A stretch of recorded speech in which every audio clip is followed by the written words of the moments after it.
안녕하세요, 친구들. 자, 오늘은 2단원 이제 6차 시가 시작이 되는 날이에요. 우리 지난 시간에는 논설문의 근거를 뒷받침하는 자료를 수집을 하고 그 자료를 자료 카드에 정리하는 활동으로 근거에 부합하는 자료가 수집됐는지 평가해보는 활동을 해봤습니다. 여러분들에게 도움이 됐을 거라고 생각이 들고요.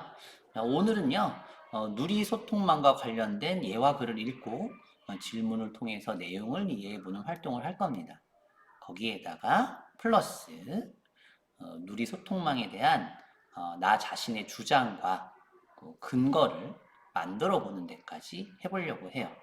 자, 누리소통망은 여러분들이 사용하는 인터넷망을 말합니다. 국어 시간이기 때문에 국어로 순화해서 누리소통망이라고 표현하도록 하겠습니다. 자, 과연 우리 누리소통망에 대해서 어떤 주장을 하게 될지 선생님도 굉장히 궁금하네요. 자, 시작해 볼까요? 네, 오늘 누리소통망과 관련된 글은 좀 짧은 글이라서 선생님이 읽어줄게요. 제목은 제발 저희 가게를 도와주세요라는 글입니다. 사실 이게 이제 인터넷 그 망에, 누리소통망에 실제로 올라왔던 사건을 토대로 작성한 글입니다. 실제 사건하고도 관련이 좀 있어요. 한번 진지하게 들어보시기 바랍니다. 제목, 제발 저희 가게를 도와주세요. 얼마 전 누리소통망에 퍼진 세모세모 식당 불매 운동이라는 글을 보신 적이 있나요? 그 가게는 바로 저희 어머니께서 운영하시는 식당입니다. 하지만 누리소통망에 실린 이야기는 사실과 다릅니다. 저도 기억합니다. 손님이 몰려들기 시작하는 토요일 점심시간에 한 손님께서 짜장면을 주문해 드시고 계셨습니다. 그러다 곧 주문을 담당한 직원을 화난 표정으로 부르시더군요. 여기 짜장면 맛이 왜 이래? 빨리 사장 나오라고 해! 어머니께서 나오셔서 맛을 확인하고도 이상한 점을 발견하지 못해서 갸우뚱하셨지만 손님께 짜장면을 새로 가져다 드렸습니다. 하지만 손님께서는 새로 가져다 드린 짜장면도 이상하다며 배상을 하라고 계속 소란을 피우셨습니다.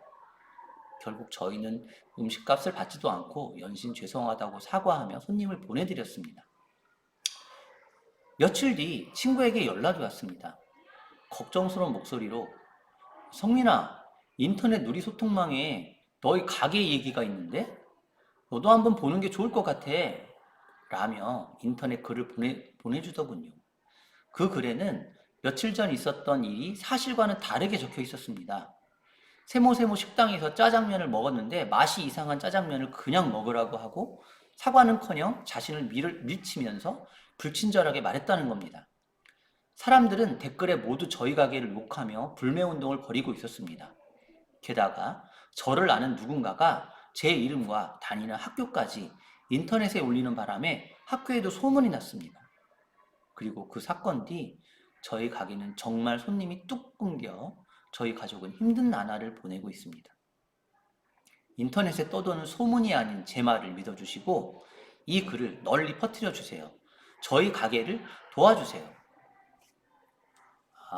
정말 안타까운 일이죠. 사실은 이 글은 실제로 일어났었던 일이에요. 근데 또 재미있는 건 우리나라에서만 일어난 게 아니라 중국에서도 이런 비슷한 사례가 있었다고 하죠.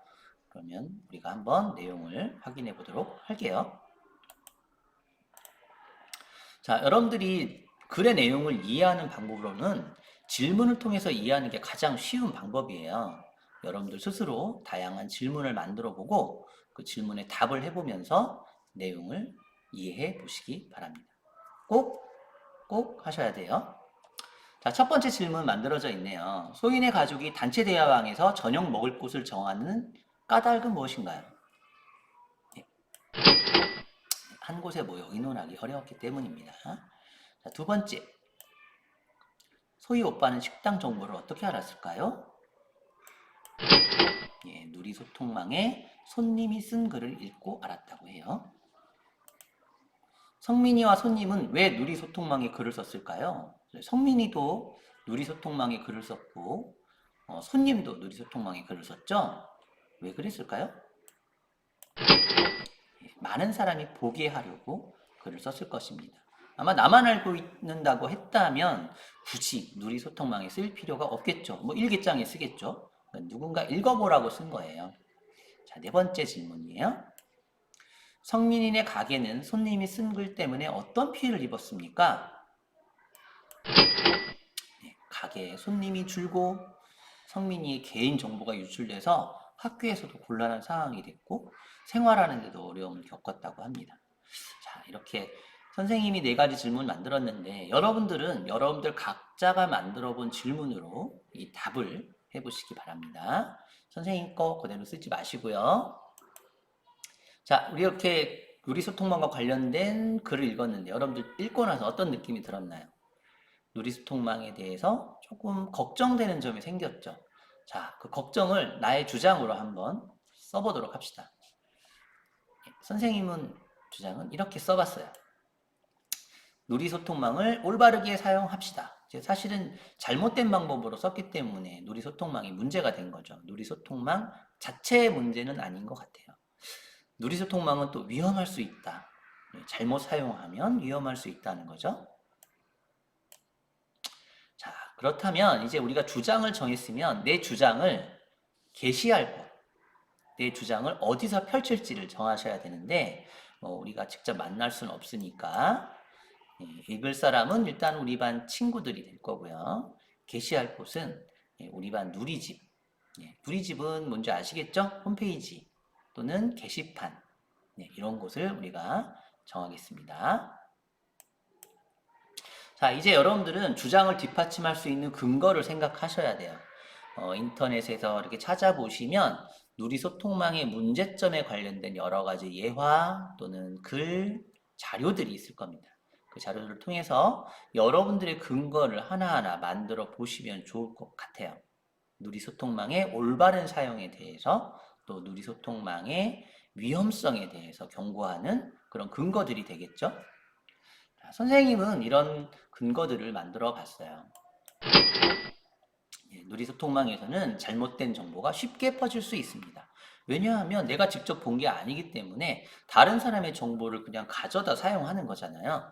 그래서 더 쉽게 퍼질 수가 있는 거예요.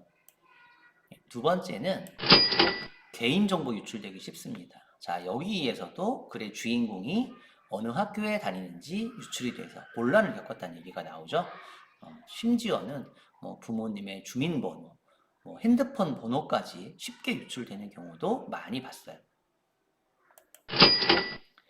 그리고 유리소통망의 경우에는 중독돼서 시간을 낭비할 수 있죠. 아마 여러분들도 원격 수업을 지금 하고 있으니까 원격 수업 하다가 게임 하다가 다른 거 인터넷 서핑 하다가 그러다 보니 시간이 점점점 늘어나는 거 볼 수 있을 거예요. 사실 인터넷 중독의 초기입니다.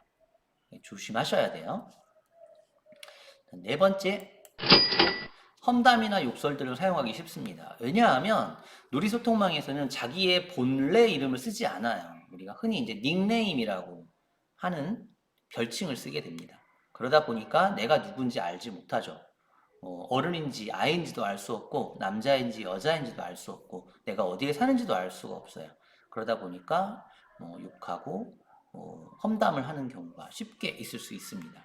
되게 위험한 경우죠. 요즘에는 이런 경우에 법적 처벌을 받을 수 있으니까 주의하셔야 돼요. 자, 오늘 활동은 134쪽부터 135쪽 활동으로 마무리할 겁니다. 선생님 내용으로 그대로 쓰지 마시고 여러분들의 내용으로 꼭 기록해 주시기 바랍니다. 등교 수업 시에 선생님이 검사하니까 꼭 하시는 거 잊지 마시고요. 예, 오늘은 누리소통망과 관련된 글을 읽고 누리소통망에 관련된 나의 주장과 근거를 정해봤습니다. 여러분들이 좋은 주장과 근거를 만들었으리라고 선생님은 믿어 의심치 않습니다. 자, 134쪽과 135쪽을 기록하면서 여러분들의 주장과 여러분들의 근거를 꼭 기록해 주는 걸로 약속해 주실 거죠? 네, 약속해 주세요. 하셔야 됩니다. 자, 모두 안녕.